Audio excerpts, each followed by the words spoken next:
اکثر لوگوں کا ایک ہی سوال ہوتا ہے کہ آخر اللہ کی مدد کب آئے گی؟ تو سنو اے انسان، جان رکھو کہ جب اللہ تمہیں اپنی مدد سے نوازنا چاہتا ہے تو وہ کچھ نشانیاں اور اشارے بھی ضرور بھیجتا ہے۔ اور جانتی ہوں کہ تم چاہتے ہو کہ کہیں سے اللہ کی غیبی مدد کے دروازے کھلیں اور تمہاری پریشانیاں آسانیوں میں بدل جائیں اور تمہارے بے قرار دل بھی قرار پا جائیں۔ تو سنو، اللہ قرآن پاک میں فرماتا ہے، اور تم دیکھنا اللہ کی مدد آئے گی، وہ ایسی مدد کرے گا کہ تم گمان بھی نہیں کر سکتے۔ وہ تمہیں ایسے تھام لے گا کہ تم شکر کرتے نہیں تھکو گے۔ وہ تم پر اپنا ایسا فضل کا نظام چلائے گا کہ تم سر پسجود ہو جاؤ گے۔ پھر تم سمجھ جاؤ گے کہ جب وہ عطا کے دروازے کھولتا ہے تو بے حساب دیتا ہے۔ اس کے ایک حکم سے ناممکن ممکن بن جاتا ہے، اور جسے وہ بلند کرے اسے کون پست کر سکتا ہے؟ وہی تو ہے جو سارے خساروں کو نفع میں بدلنے پر قادر ہے۔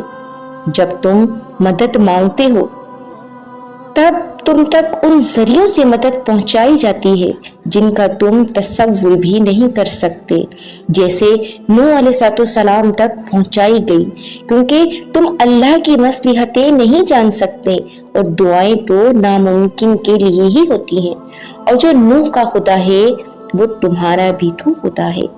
بالکل ویسے ہی جب نوح علیہ السلام کو شکست اپنے سامنے نظر آ رہی تھی تب انہوں نے اللہ سے مدد کی التجا کی، اور جانتے ہو اللہ نے مدد کیسے بھیجی؟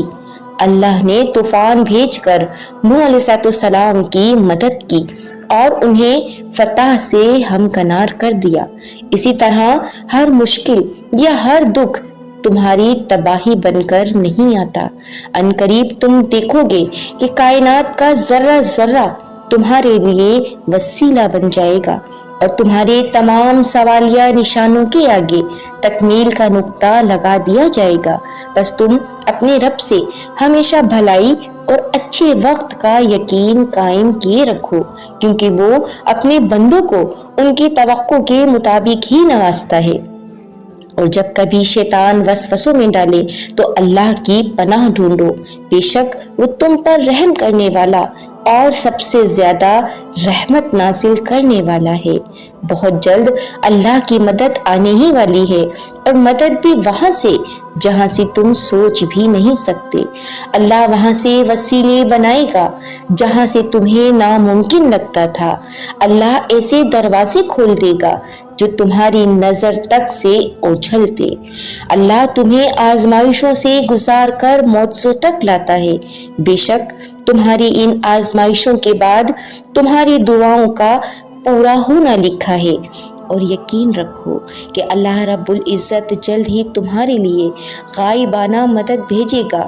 وہ ایک کن فرمائے گا اور تمہارے اس بکھرے ہوئے وجود کو سمیٹ لیا جائے گا، اور اگر تم اس سے رابطہ توڑ دو گے تو کیسے پتہ چلے گا کہ تم اس پر یقین رکھتے ہو؟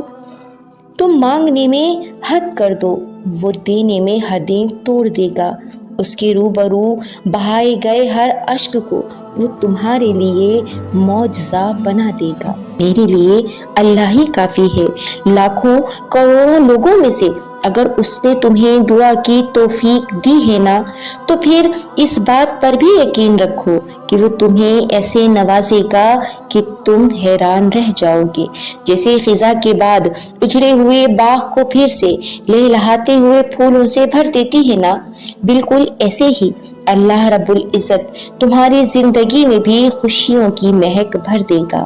اس لیے کہ جو 7 زمینوں اور 7 آسمانوں میں رہنے والی ہر شے کا نظام سنبھالے ہوئے ہے، کیا ایسا ہو سکتا ہے کہ تم تکلیف میں مبتلا ہو اور وہ تمہارے درد کی دوا نہ کرے؟ کیا ایسا ہو سکتا ہے کہ تم اپنے پاش ہوئے دل کو اس کے روبرو لے کر جاؤ اور وہ ان کرچیوں کو محبت سے نہ سمیٹے؟ کیا اس کے لیے تمہاری دعاؤں پر کن کہنا زیادہ مشکل ہے کہ زمین و آسماں کا بنانا؟